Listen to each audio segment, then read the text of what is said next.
We were the lucky country. We went camping on weekends. We played cricket in the park with the family. We spent time making memories that would last forever. Now we have lost our jobs, our homes, our businesses, and our lives. Our state and federal governments have taken our rights away, destroyed our freedoms, and have been ruling by decree in the name of safety. This is not the new normal. We will not watch our country be run by bureaucrats. We will stand up and we will fight back. It is time to mark the day that matters to every single Australian. That day is Freedom Day. On the 4th of December, we will rise for freedom over fear. We will demand an end to the lockdowns, an end to the state of emergency, and we will demand real leadership. The Liberal Democrats will rise for our day of freedom. We will rise to end the state of emergency. We will rise and take our country back. Will you rise with us on Freedom Day? Freedom Day, December 4, 2021. Join the fight for freedom. Join the Liberal Democrats. Authorised J. Humphreys, Mount Weatherly, Victoria.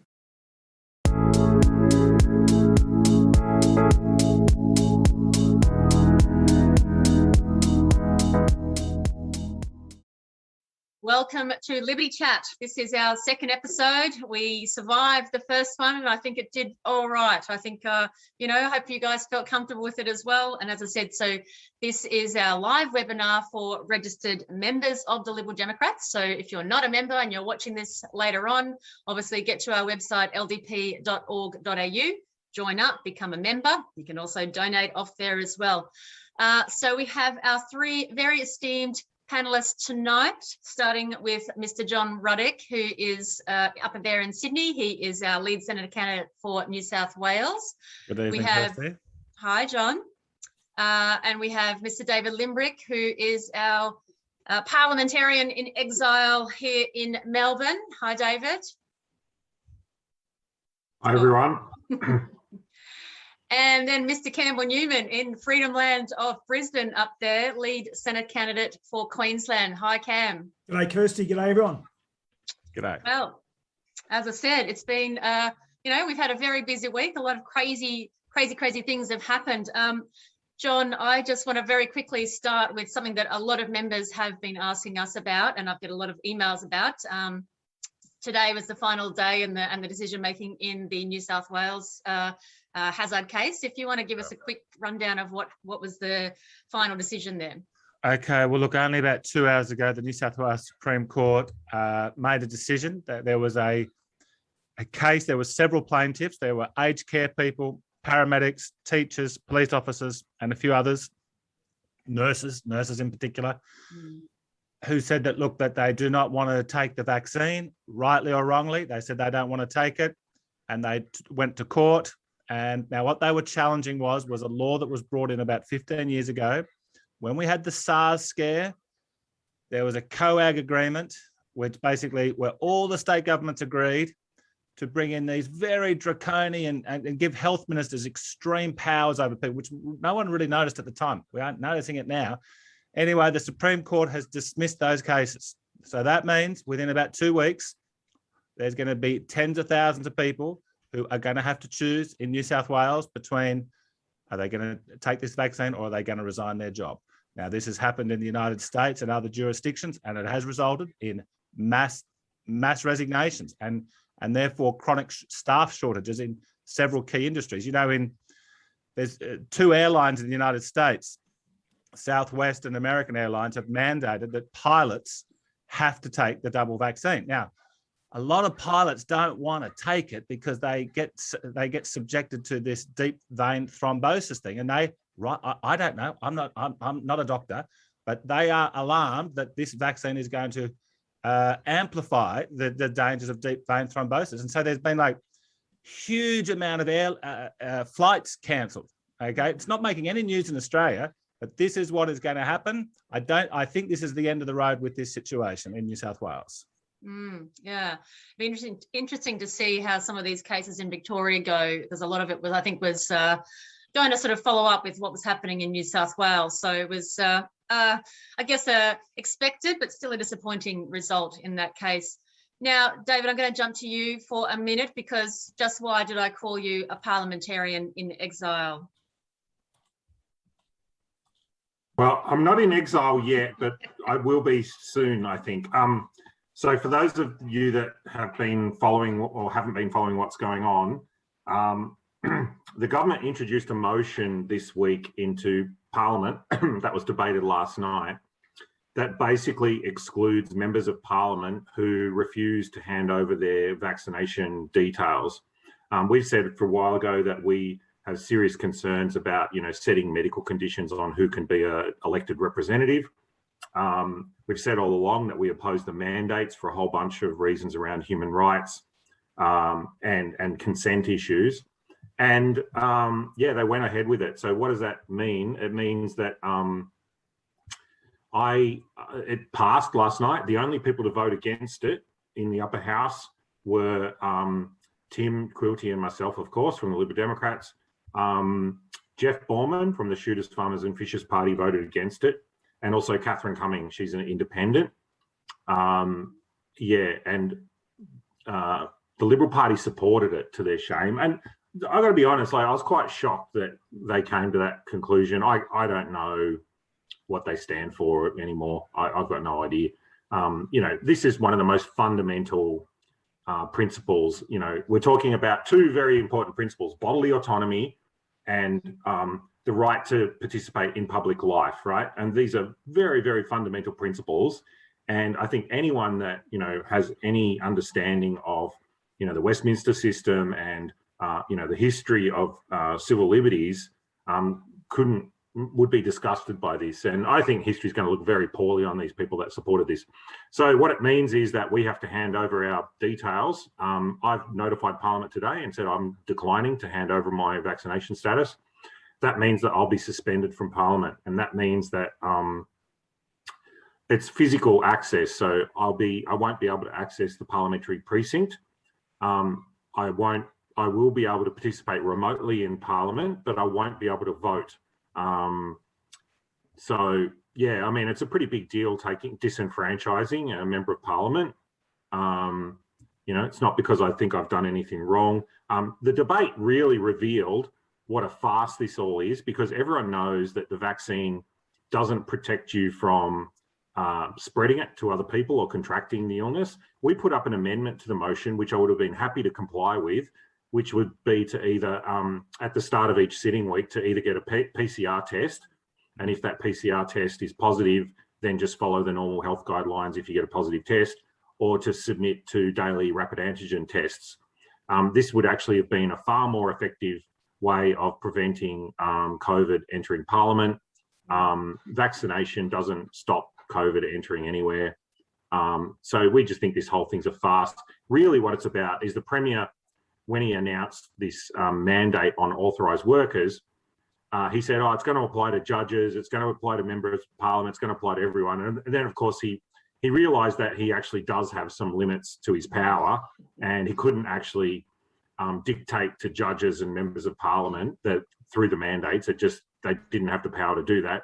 So to save face, come hell or high water, they've just issued a motion in Parliament so that Parliament can exclude it itself, which Parliament has the power to do.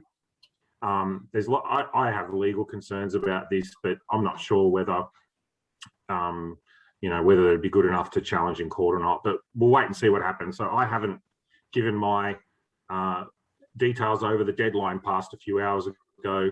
We'll wait and see. I mean, Tim and I are going to refuse to hand our details over. I think Catherine Cumming, the independent, is as well, and maybe some others will that we're not aware of yet. Or maybe some just don't know how to get their certificate yet and they'll miss the deadline, which would be sort of funny. Well, I'm picturing pirate radio, pirate Parliament. So we hire a big black van or one of those. Imagine getting one of those wicked vans. We have a wicked van that's going up and down Spring Street, and that's David and Tim inside doing their little pirate. We could get chased around by the police. Yeah. Well, the good news is there's a lot of landlords with vacant commercial property in the CBD at the moment. So, yeah. And a lot of them are probably upset with the government, so they probably wouldn't mind So, you know, let's stay tuned anyway, because I'm not allowed to go into Parliament to do it. I'm not allowed to go into my office. Well, I sort of can go into my office. They said they talked about the electorate office, but my understanding is that they can't actually dictate whether I go there or not. Here's the ridiculous thing. Electorate officers, so my staff, are not covered by the mandate either. Right. So the most ridiculous situation where you have staff of Parliament which don't have to hand in their vaccination details because the government doesn't have the power to do it, but members of Parliament do have to do it, according to this motion. So, I mean, it's just ridiculous. It's so dumb. This is science, David. It's science. It's science. So what we're seeing follow the science. Follow the science, David. Yeah. Follow the science. We're seeing a microcosm. Science. Yeah, it's science. It's science. Yeah, and they lecture me on science, and I'm like one of the only few members of Parliament that actually has any qualifications in science. Like, you know, I think there's only one other person in the upper house that I know of that has any qualifications whatsoever in science. You know, admittedly, nothing to do with medicine. My background is physics and computer science, but I mean, you know, when they lecture me on science, I'm like, yeah. I was taught that science isn't like a religion. It's like where you question things and you're skeptical about things and you have to prove things and be transparent about it and challenge it. Like, yeah, you know, this isn't science at all. They're just using a word and they don't even know what it means. Yeah, it's a religion now. It's a cult. Now, John, if I switch to you again, because we actually did have some good news yesterday in New South Wales with a brand new, pretty significant new Liberal Democrat member, and I know he is a friend of yours. Who did we welcome yesterday? Okay, so one of the great libertarian think tanks in this country is the Centre for Independent Studies. The executive director, the big boss, is Tom Switzer, who, yes, I've known for 30 years. Tom is this odd combination of people where he's got these Hollywood good looks and charm. He's also a hardcore intellectual. And on top of that, he's got guts. And look, he was on Chris Kenny this afternoon. And, you know, he made a very good case. And look, he has been very associated with the Liberal Party for a long, long time. And he rang me yesterday. He said, look, this is it. I've had it now with this zero carbon. If his interview is available with Chris Kenny today, it's very much worth watching. And the very simple point he made is we've won the last the Liberal Party has won the last 3 or 4 federal elections, saying that the Labor Party is extreme and dangerous with their zero carbon policy. And today, the Liberal Party has admitted that the Labor Party was right all along. Well, that's effectively what they're doing. Now, why is ScoMo doing this?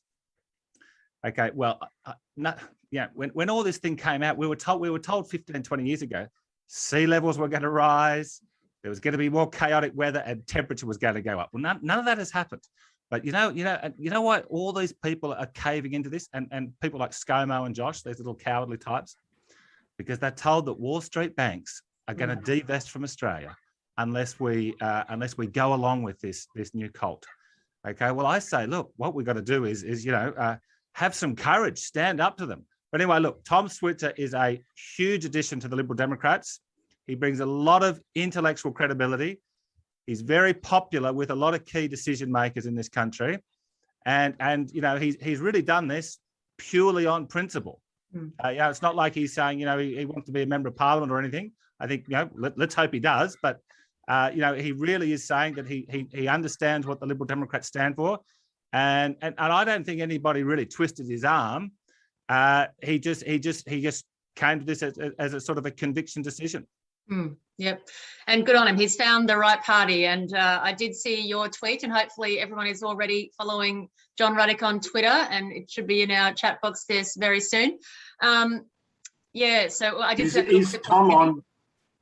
No, is Tom on social media? No, he's too smart for that, as John just gets. Yes. So no, he's far too smart to go on there, and I know that he's. Even though he's not on Twitter, he gets a lot of mean tweets about him. So that's always interesting. Yes. Now we're going to break it up because now we're going to actually introduce, we've got a couple of guests tonight, both are Liberal Democrats candidates. So we are going to introduce the beautiful and lovely Diane Demetre from Queensland. And Diane is our Liberal Democrats Senate candidate for Moncrieff on the very gorgeous Gold Coast. And I'm very, very jealous of Diane up there with her air conditioning on, and I'm sitting here in a cardigan because it's actually very cold. Welcome, Diane. Welcome to Liberty Chat. Thank you. It's wonderful to be here. It really is. It's great.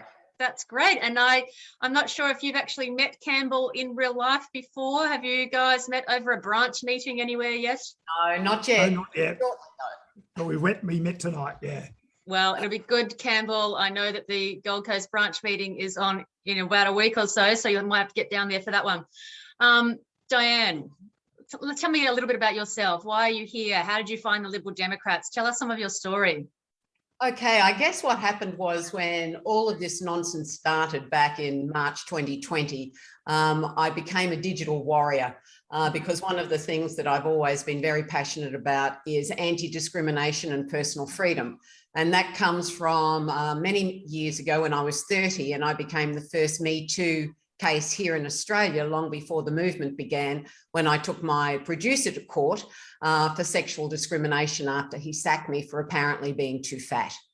And so I've been down that road. I know what it feels like to be discriminated against, to lose everything when you stand up for your integrity, like so many people are doing for their bodily integrity. And when I saw this happening more and more and more across Australia, I just felt absolutely compelled that I could not just be a digital warrior. I had to do something about it. And so that was it. And then as soon as I made that decision, all of a sudden the Liberal Democrats appeared in front of me and I read everything about them. And I really loved the one thing that Keith Cullen says is that the Lib Dems are actually not a protest party, they're a party of principles. And that really resonated with me and aligned with my values of personal responsibility and, of course, of personal freedoms, of choice, of health, of assembly, of movement, of religion, of speech. And I've sat here over these last couple of years and watched that being whittled away. And I thought, I can't do this. I will not say to my grandchildren, I was one of the last free Australians. I won't do that. So if not me, who? If not when? You know, when is it going to be? It has to be now. And so I think, sorry, Diane, I think that, you know, this whole thing in the last year and a half, it's actually, I guess, sort of turned a lot more people on to politics. And I think particularly women, because, I mean, having been one of those weirdos who have always been interested in some sort of politics or activism since primary school, for me, I always found it kind of odd that most people were not interested in politics, because I'm like, hang on, it's everything. Anyways, so it's interesting that now when we've realised that, you know, politics is actually controlling every single aspect of our life, even keeping us from opening or leaving the front door down here or in Sydney as well. So, you know, you are one of many women finally who have gone, hang on, we actually need to take the reins here and make a real difference. So. And I think when they started coming after the children, I think that was the issue. I think that, you know, the women out there have turned into the lionesses and gone, no, no, no. And we do, you know, we need more women in politics, in Parliament, and we need to do a total reshuffle. And I'm not talking about quotas and everything else. I'm talking about passionate people who want to go in and make a difference, because this is the best time, in my opinion, that's been in many, many decades to actually go in and make a difference. Because if we don't do it now, we're just going to get more of the same. And that's what concerns me. Campbell, as a fellow Queenslander, do you have any advice for Diane? Well, I was actually going to ask Diane for some, just perhaps before I ask or put that on the table, I just reflect on what Diane was saying. And my own story is a bit like that. After being retired from politics and never wanting to be involved again, but being involved in Sky, I just sort of felt I just couldn't keep turning up and talking about stuff, but not with an objective. I mean, there's a lot of people who go on these programs and talk, and talking heads, they're all over the place, but you know, you've got to really stand up and be counted, and the political process is where it's at, particularly at this critical time. And as I may have said last week, this is a critical election. I've been involved with politics since the age of 12, and that was the 1975 sort of period, and there was a mood back then to get rid of the Whitlam government. There is a very, very big mood at the moment out there, which if we can harness it, could see us being very successful. But Diane, I think the big thing for the election is actually the way it's going is going to be this net zero by 2050 stuff. I'm talking Queensland now. We haven't had the same sort of, I guess, debilitating and terrible lockdowns that, say, Victoria's experienced. Well, not yet. I'm a bit more, maybe I'm a bit more optimistic than you. I think just after what's happened in New South Wales, I think, you know, I think Palaszczuk's mood's changing, the narrative's changing. They're starting to know that they can't hold on for much longer. But so I think, though, really the election up here is going to be about fighting back, particularly against the coalition and the Prime Minister, who's going to really sell Queensland out. So I'm talking on Sunday night on the Sky News In My View program. It's 7 o'clock Queensland time, God's natural time, as opposed to 8 p.m. daylight saving time, which is, you know, unnatural. It's a creation of man and woman. It's not what God intended. So I'll move on. So that's the time. But on that show, I'll be putting forward the proposition that net zero needs to be opposed to save the regions of Australia, but particularly Queensland. Did you want to sort of talk a bit about your feelings on this whole net zero thing and what it means? Particularly, you could let our interstate people know what it means for Queensland. Well, I think across the board with everything, everything seems to fall in the same basket for me. And that is, there is this one issue of one narrative only now.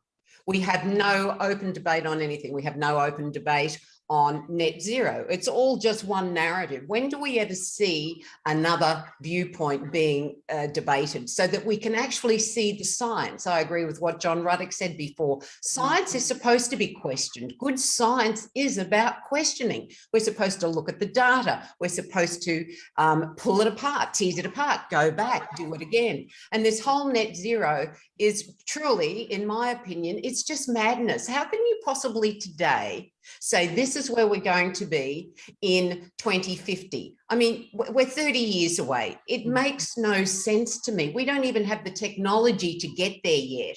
It's been proven that the technology that's out there, blue hydrogen, white hydrogen, whatever it is, wind, etc., it's not working. And from an Australian point of view, and particularly for Queensland, what are we going to do? We're just going to slice off another part of the population again and hang them out to dry.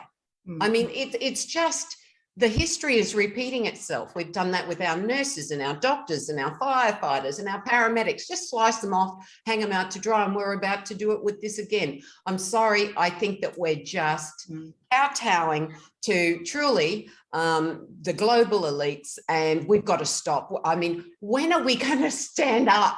When does Australia stand up and be counted? Because it's not with net zero. Sorry. I'm with you, Diane, on that. And I guess just reflecting on what John Ruddick said before, I mean, I can, and I will for Sunday night, pull out articles from 1987, 1990, making all the same predictions as we see today, saying, you know, the sea level will be up 0.5 metre or even 2 metres, temperatures 1 to 2 degrees higher, no snow in the Australian snowfields within 40 years. And lo and behold, CO2 levels, I went and checked, have gone up 22% since those days, and no discernible sort of outcomes like they were predicting. But we see the same stuff, and they're always trying to sort of amp it up and tell us, well, did we tell you how scary it was? So I think we've got every right to be sceptical. We've got every right to challenge this. And particularly, we've got every right to say, listen, if you're going to go to Glasgow, Prime Minister, we want to see the plan up front. Yes. You know, obviously, there isn't a plan because it's all going to be about marketing. So well, I think it's going to be a fantastic. This definitely affects Queensland in particular a lot because of the industries that are big in Queensland, and I'm very much looking forward to seeing Diane's campaign on the Gold Coast, because I think we're having a lot of very, very positive comments about you in the chat there, Diane. So, you know, go Diane, Diane's awesome and all this kind of stuff. So no questions for Diane, a lot of just how awesome you are. So yes, I'm very much looking forward to watching and following your campaign. And so hopefully everyone, and I know we're going to have it in the chat box there, if everyone can follow and share Diane on Facebook, Twitter, and Instagram. She's getting out all over the place. So it's going to be an excellent campaign. And thank you very much, Diane, for being our guest on Liberty Chat. Thanks for being involved. Thank you. Thank you. Thank you so much. Now, whilst I've got you here, Campbell, obviously we're going to talk about any of your mean tweets you might have got this week. Oh, well, we'll have to sort of, it's a bit, so I don't know if it's cathartic or debilitating, but we'll go with the nasty ones first. I don't know if we're going to laugh with you or at you, though. No, well, it's like, okay, so Kelly John on Facebook, what the F, AAA, you know, the little at the symbol, is this dipshit poking his face into here? Thank you, Kelly. We appreciate that feedback. Alexandra Abraho or someone like that. Shut up, Newman, you filthy pig. Michael McSkimming, Newman, you piece of shit, like you know how to run things. And Ron Tompkins, you are a lying grub, two-faced germ. But thank you to Ian Norton, who said, couldn't agree more, each way elbow and flip-flop ScoMo, Australia be on its knees, the World Bank should not be holding countries to ransom. Where will Australia's income now come from? Shame on all the Liberals who want this madness. Then someone called Australian Resurgence said, Campbell Newman for Queensland Senator. Thumbs up, the Liberals have betrayed Australia too, right? Trish Williams said, sucker fart Scott Morrison, the smiley emoji. James Green on Twitter said, Campbell, keep fighting for the people, and a big hand clap. So there you go. Warts and all. Yes, that's the thing. Like, you know, there's always a lot of love. You got to take with the good with the bad. So yes. John, did you have any mean tweets this week? I think you've been pretty nice, haven't you? Yeah, well, look, I tell you, I had quite a few when I mentioned that Tom was defecting to or joining the Liberal Democrats. Had a few people say, well, that's going to, we'll say nice things about him, but saying that it was, I think somebody said that it would double our IQ level. Okay, which was it's an oldie but a goodie, mate. Yeah, that's you could see that coming. Yes. Well, it's very, very rude. Luckily, you've both got very strong and high self-esteem, so you don't have to worry about that. And I'm sure you get a lot of love everywhere else. So now we're going to welcome our second guest for tonight, and we have Mr. Paul Barker, who is our Liberal Democrats candidate for Corangamite, and he is also a local councillor on the Surf Coast Council. Welcome, Paul, to Liberty Chat. Thank you, Kirsty. It's a pleasure to be here. And I think we've got a decent audience tonight, haven't we? Oh, it's going to be great. And obviously, you know, it's just like last week, the edit will come out over the weekend. And so you'll be able to sort of watch it all there with pretty pictures and that coming in. Now, Paul, you have had a very interesting career and lifetime so far, starting out in the Air Force and then leaving that after a Middle East trip as well, and leaving that, becoming a champion skydiver, nationally renowned skydiver. And I just wanted to show a photo of you in what I call, I think you look like a little flying squirrel. I love it. I think it's a great flying suit. And how many different competitions do you think you've been in, or how many jumps have you done, do you think? Jumps around 4,700. That's an amazing photo, that one. That wingsuit I've flown about 500-600 times. Wow. Conveniently, that wingsuit in our previous colours, anyone who's been an older member, was the blue and yellow. So we did like to float that picture around. I love that one. Now, Paul, so you've got a little bit of a bit of a story about local government and how you've sort of fallen into that, and how that can relate to anyone else who might be thinking of the same thing, or how it relates to the rest of us. Oh, definitely. It was a sort of chance encounter. Initially, it started with Libby Coker, a Labor member, being elected to federal parliament in 2019. I stood in a by-election to throw my hat in the ring, unsuccessful in that. I then contested the general election the following year, last year, and was successfully elected. I'm in a very Labor Greens dominated area, so I am definitely in the minority, so I can sympathise with David immensely, being the minority in a decision-making group. But that was initially driven by the fact that government interfered with people's lives. They had a temporary road closure, and anyone that's followed Milton Friedman knows that there's nothing more permanent than a temporary government program. So I campaigned on that, was successful in getting elected. First meeting I attended, I submitted a notice of motion in a council that generally doesn't submit notice of motions. That that was to gain more transparency on the actual issue. I was unsatisfied that there was reasonable grounds to maintain it. So the second meeting I attended, I moved a notice of motion and successfully got it across the line, which got the barriers removed before Christmas of last year, which made everyone in the area very, very happy. And what it highlights is that most people will be able to find examples in their local area where government is either exceeding their remit, interfering in some way, and if you overlay libertarian philosophy or principles onto that issue, generally, the solution is something that will appeal to a lot of people. So you don't need to get all wonkish into the nuance of different bits of philosophy or policy. If you just look at a general issue from our point of view, you're probably going to be a little bit popular with enough of the population that you should be able to get across the line. And so what has brought you to think that you will now sort of run for Corangamite? Why the change? Well, it's a very, very marginal seat. Liberals, Sarah Henderson got about 45% of the primary vote. 42% of the primary vote in the last federal election.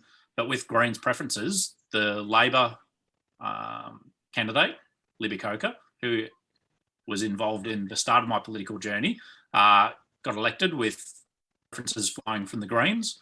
So I think at the moment, where we've got massively divisive policy being shown at both state and federal levels that's destroying society, I think with our basic principles of limited government, more freedom and lower tax, it is just on the money. Like, it is a very popular topic, and I think I've actually got a legitimate chance at taking at least a significant chunk of votes away from the major parties, which will obviously help the party.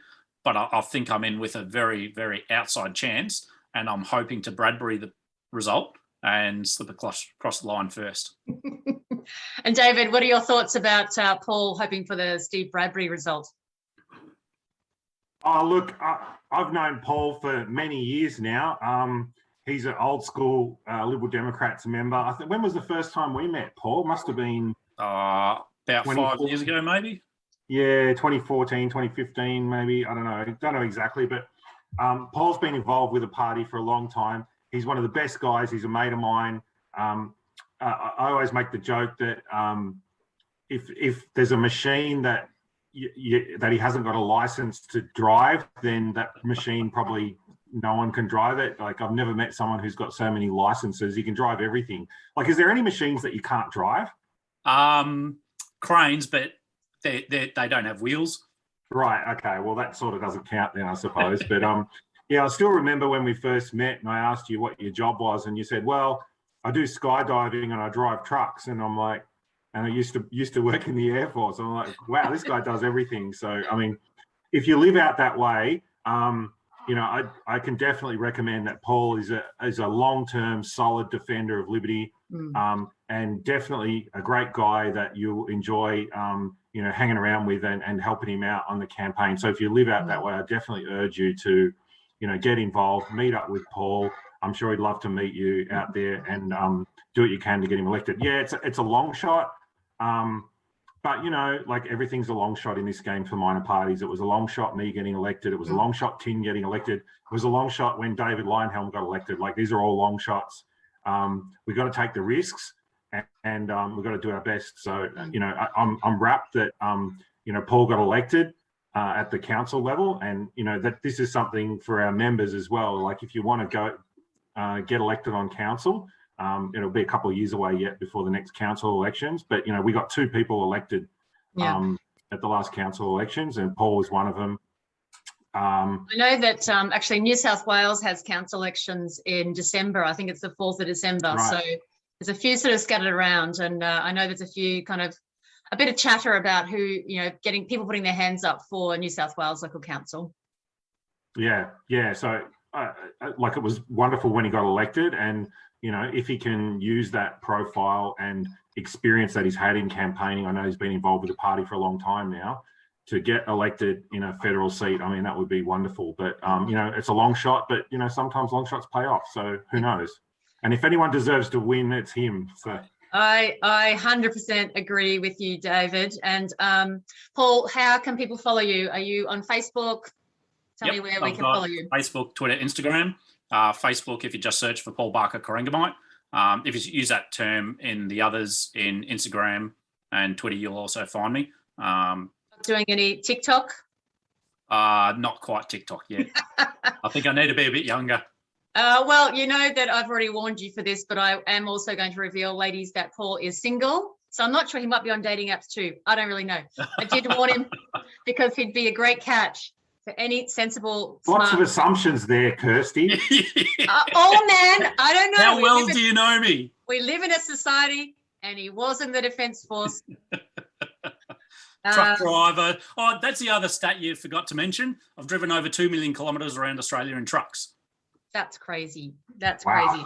Well, Paul, you're an absolute champion. And so you're going to have an awesome campaign. And I know that you're sort of pulling together a lot of different volunteers to help you as well. So good luck on the campaign trail. And thank you for joining us on Liberty Chat.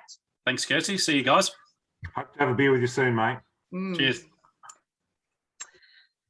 So now we're bringing everyone else back on, but we've decided on an interim name for John's history speech, which is going to go into some of the net zero stuff that we've already been talking about. So now we welcome Ruddick's Blistery History. Tell us, John, what it's all about. Okay, well, first, can I just quickly say I'm so thrilled and honoured to be standing with Paul and Diane in this campaign. They are two very impressive people. So that's terrific that they've stepped up, and thank you very much, Paul and Diane. Okay, now I used to think that the most influential human being this current millennium was Osama bin Laden, but I've changed that recently. I believe the most influential figure so far is Al Gore. Just this week, we've had the royal family, the Liberal Party, and sadly, elements of News Limited all completely capitulate to global warming. Now, where did it come from? It all came from Al Gore, okay? And I'm going to walk you through how this happened, okay? Now, Al Gore is a very unusual figure in that he was the Vice President of the United States, and many people would say he was quite a successful Vice President because he didn't talk about global warming much as the Vice President. But he's the only Vice President or presidential candidate since World War II, American, who has not written his memoirs. Now, why hasn't he written his memoirs?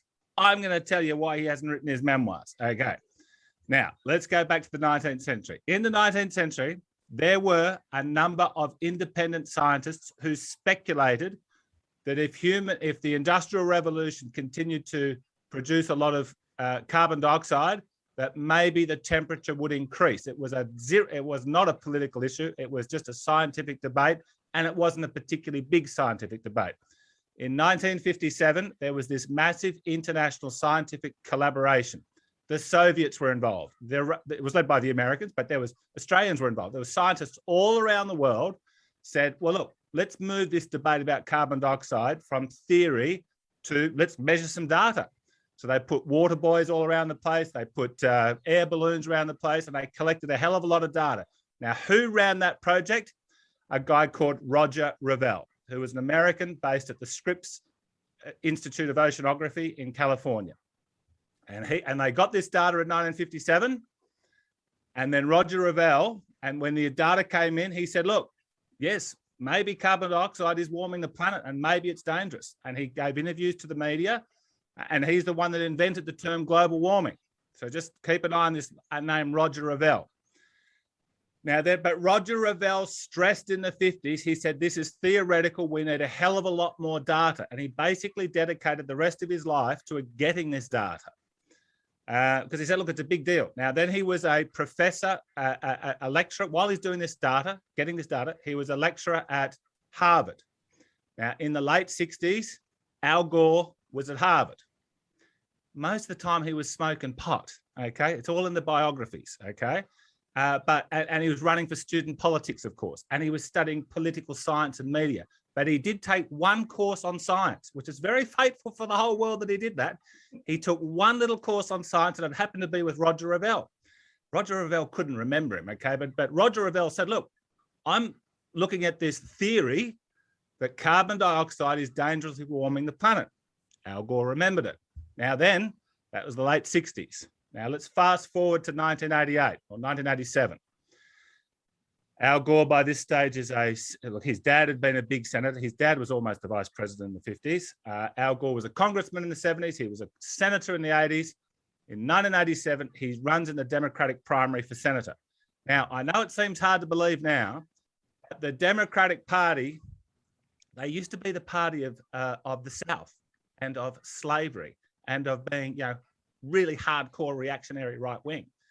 And when Al Gore was like the last of the Southern Democrat conservatives. So when he ran for president in 1987, he was anti-abortion, anti-gay, pro-tobacco, pro-school prayer, pro-everything that was like seriously right wing. And but because he was like the last of that generation, he bombed in the primary and he really embarrassed himself and he was really upset about it. And he was only about 40 years old. Now, you won't see this on Wikipedia, but guess what? I've read the 5 published biographies of Al Gore, and you can scrub Wikipedia, Al Gore, but you can't scrub the biographies. Now, then what happened was, Al Gore's, he had been obsessed with being the president from the day he was born. He was born to be the president. His parents were obsessed with him being the president. So he says, okay, I've really embarrassed myself in the Democratic Party. I need to reinvent myself. So 6 months after he loses the primary, he writes this article in the Washington Post saying, hey, guess what, everyone? Global warming, man. My friend Roger Revelle has been saying that global warming is a really, really big deal. Now, this is just as communism is collapsing in the 1980s, and the Western left needed another issue to hook onto. And they said, yes, we've always said capitalism in America is bad because the Soviets are better, but now that doesn't really run out. So let's say America and capitalism is now destroying the planet. We used to say they were hurting the poor. Now let's just say they're destroying the planet. So then what happened was Gore very quickly rehabilitated himself. And by the time Bill Clinton's looking for a vice president, Al Gore's top of the list. But the only problem little Al Gore had at that stage was Roger Revelle was still around. And Roger Revelle, who was sort of like, Gore had written a book at this stage called Earth of the Balance, because Gore had no zero scientific standing. He's got an arts degree, okay? He's got nothing, knows nothing about science. But he wrote this book and he says, oh, well, Roger Revelle taught me at Harvard about global warming, and Roger Revelle said the science is settled. It's settled. It's definitely, there's no point of having a debate. Well, then Roger Revelle comes back in 1991. He says, look, Al, and he writes this article in Cosmos. He says, okay, look, I'm really glad that the public is starting to take a big interest in global warming, but I've got to say, as the guy that's been investigating it since the 1950s, I've got to say, I've got my doubts. And his big thing was, he wasn't saying it's wrong, but he was saying, we've got to do a lot more research. Now, sadly, 3 months after Roger Revelle wrote that piece in Cosmos, a 7,000-word piece, sadly, he died of a heart attack. He was about 90 years old by this stage. And then what Gore did was, this was kryptonite to his campaign for vice president. Gore then went and he sort of got it out to the media. Oh, well, Roger Revelle was a great man, but he went senile at the end. And it's all crap. He just made it up. And then Gore got into a defamation case with the Revelle family and everything, and it went on and on and on. Now, this is why as vice president from 93 to 2001, Gore didn't even talk about global warming. It resurrected his career, and that got him to be the vice president, but he dropped it as vice president. He may have talked about it a little bit here and there. And then he forgot about it up until 2007. We come out with the new book, Inconvenient Truth. We get the Nobel Peace Prize. We get the Academy Award.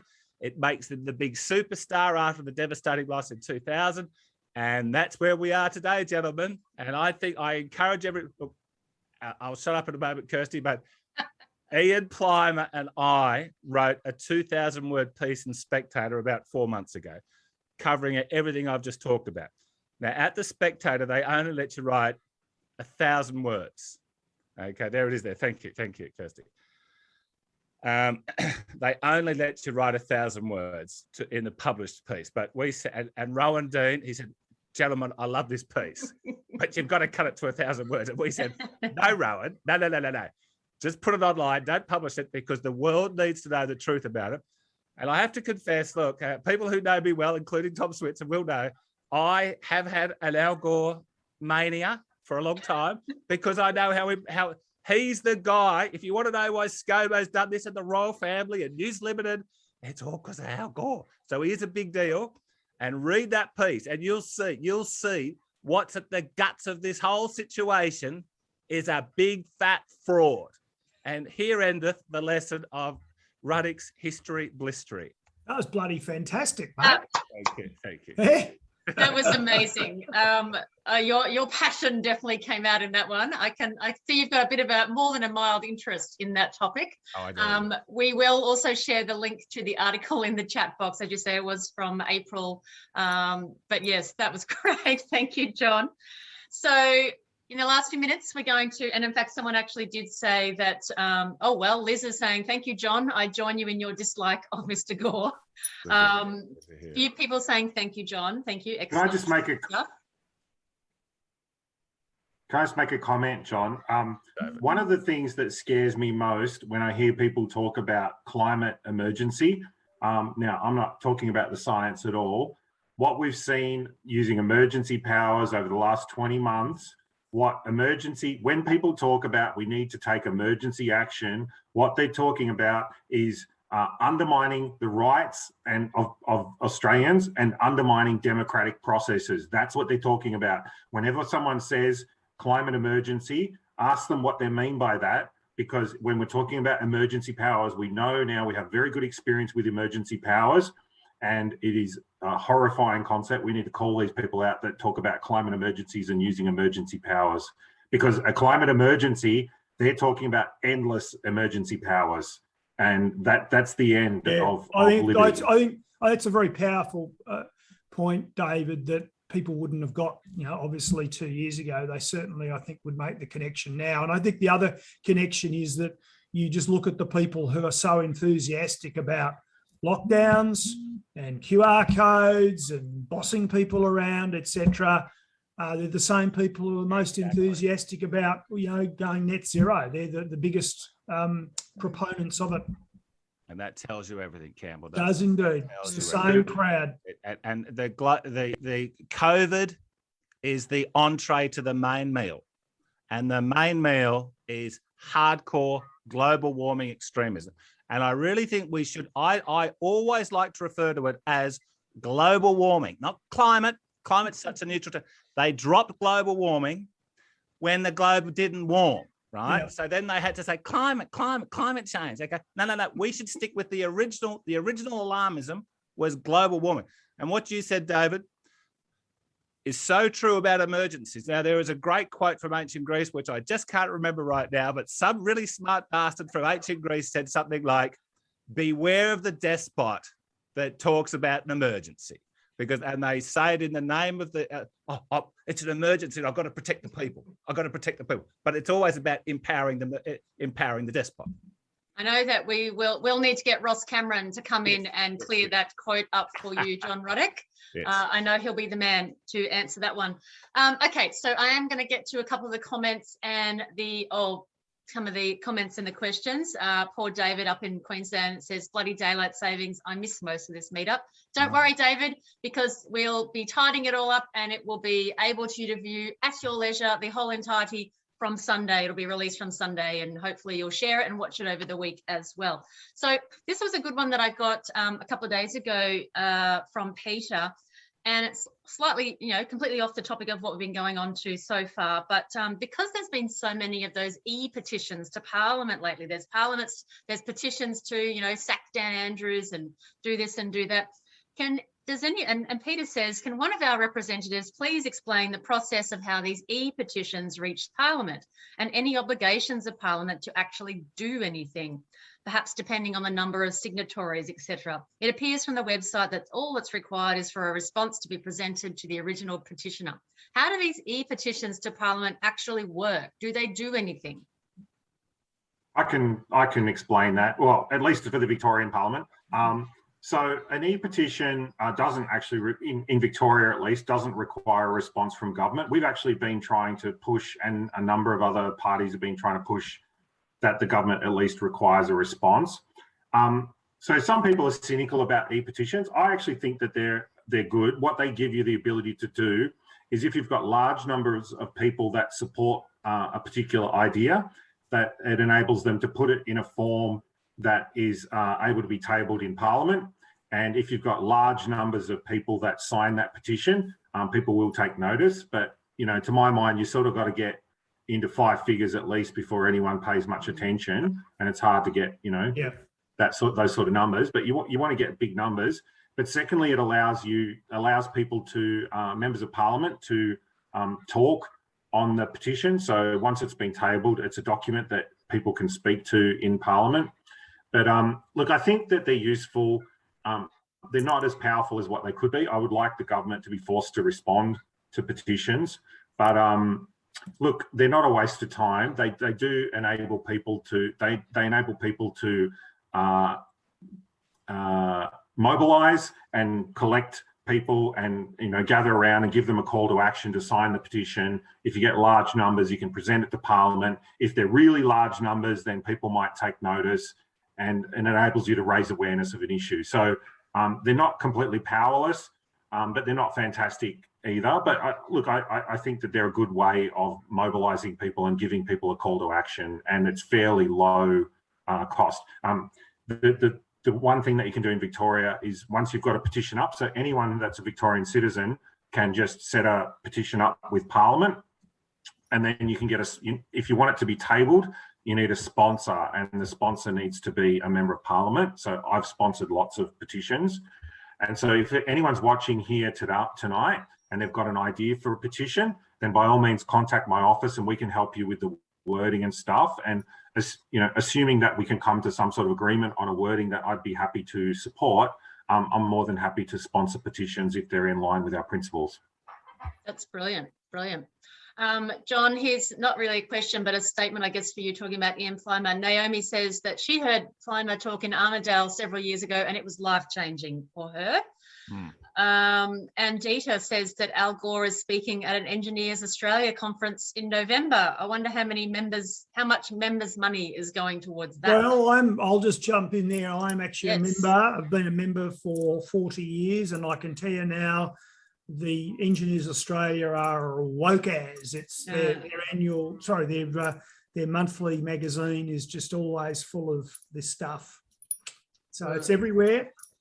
Yeah, well, look, he is the world's greatest con man. I remember when I was a kid, and I was about 3 or 4 years old. My mother read me The Ugly Duckling and the Hare and the Tortoise. And I remember thinking, okay, well, that's a good lesson. I understand what they're talking about. And then she read me the one about the Emperor's New Clothes. And I remember thinking to myself, what the hell's the message behind that? A little boy stands up and says the king's naked. I'll tell you what that little fantastic message from Hans Christian Andersen was about. It was about a mass delusion called global warming. That's exactly what that little thing about the Emperor's New Clothes is. That's where we are right now, ladies and gentlemen. It ain't getting hotter. And actually, John, there's a couple of people here. Michael is saying, I can't wait to meet you, Mr. Ruddick. And Angela is following on from my comment saying, yay, I would love to hear Ross Cameron. I'm with you, Ange. I'm in the Ross Cameron fan club. We will just need to put a strict time limit on him. I will literally have to turn his camera off if he goes for too long. It's always very interesting, but we don't have a 3-hour show. We're doing 1 hour and we're nearly at the end of it. Let me just have a look through here. Oh, this is an interesting one from Nathan, who says, can there be some way to have the introduction and reading of bills published or reported in the media? David, that might be more your thing. Reported in the media? Well, they report on it if it's like something interesting. A lot of bills that go through aren't particularly interesting. Look, anyone that's interested can keep an eye on the Parliament website and see bills that are coming up. And look, if it's a bill that we're particularly passionate about, either supportive or we hate, then we will make noise about it. But typically a large number of the bills that come through are not very interesting. Some of them are just like changing regulations and stuff, or they're things that are not very exciting and we don't make a lot of noise about it. Sometimes we don't even talk about them speak to them in Parliament because they're just technical things that people don't really care that much about. But Yeah, so I mean, you can keep an eye on all of them in Parliament, but the media is not going to report on a lot of these bills because they're just not very interesting, really. Now, one here quickly, David, from Stuart. David, are you trying to get a guarantee from the government that the roadmap to freedom will not be changed? Well, I think that's impossible. They haven't guaranteed anything. Everything that they've said has turned out to be wrong, and they've changed the goalposts on everything. So, you know, like what I have done over the last few weeks is we put forward a documents motion, which passed, which forces the government to release the underlying medical advice and human rights assessments for the vaccine mandates. The thing that's really pissed me off the most is the way that they have just trampled on human rights the entire way through this pandemic and haven't justified any of it. They've just said, well, we're doing this to save lives, so piss off, right? Basically. And they've got to do better than that. They've got to, like, especially when it's really serious human rights, like the right to medical treatment without coercion. It's really serious stuff. So look, I don't know if they're going to stick to the roadmap. We're going to hold them to account the best we can, but yeah. And on that then, David, as well, do we think that the state of emergency powers are likely to be extended here in Victoria, for example? No, I don't think the state of emergency powers will be extended. They end on, I think it's December 16th, but what the government has stated and what's been reported in the media is that they're coming up with some sort of permanent pandemic legislation. We don't know what that looks like. We don't know what it's going to contain. So we don't know. Now, the health minister said something quite alarming today. I had been thinking that this whole vaccine mandate thing was just to, you know, artificially coerce people into propping up vaccination rates before the emergency powers end. But then the health minister said something quite alarming today, and he was talking about vaccine mandates well into 2022, which would also mean vaccine passports and that sort of thing. That's quite concerning. That sort of means that the vaccine, whatever this pandemic legislation is, would have to somehow enable mandates and passports. Judging by the way they're doing this trial with vaccine passports in regional Victoria at the moment, it's like they're just starting to get geared up on this stuff. So I'm very concerned that this is going to be a longer term thing, especially compared to New South Wales.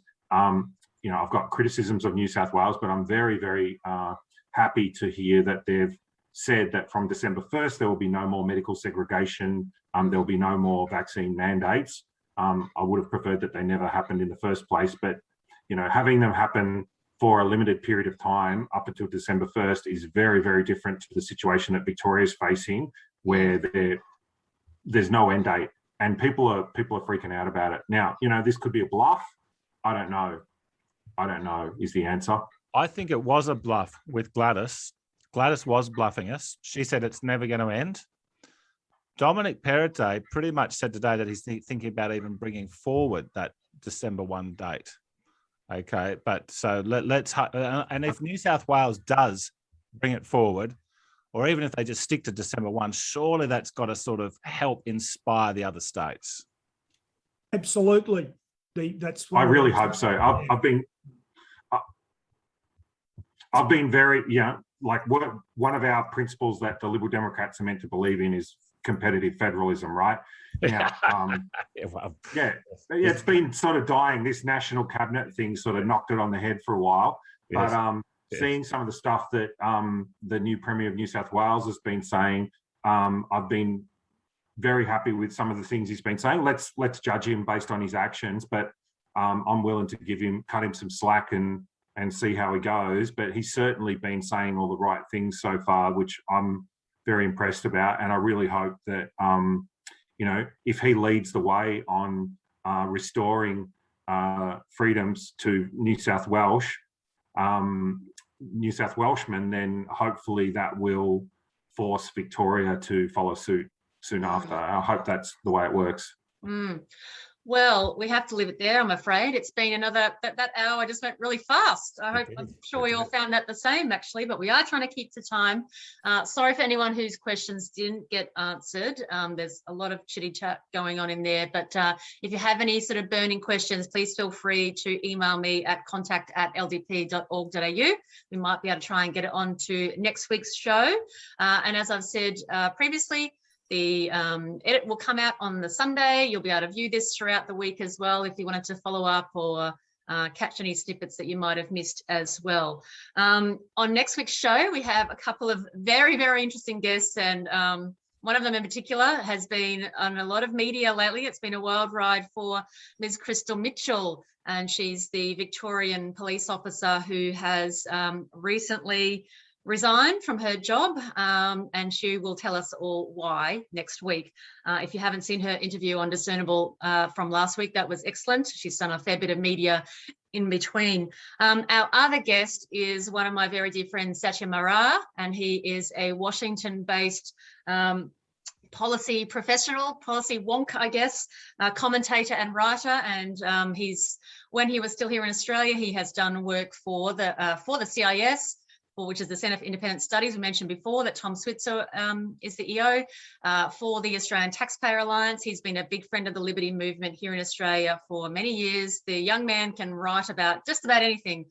We will be doing that as a pre-record because there's a 15-hour time difference for him in Washington now. But they are our two wonderful guests for next week. So make sure you tune in next week, and also obviously follow David, Cam and John on all of the social medias, and I look forward to seeing you all next week. Well, thank you for all you're doing, Kirsty, and Rob for making Thanks, this everybody. a lot of fun. Thank you. Thanks, David. Thanks. Great to see you all. Thanks, everyone. Stay in touch. Thank you. Bye-bye.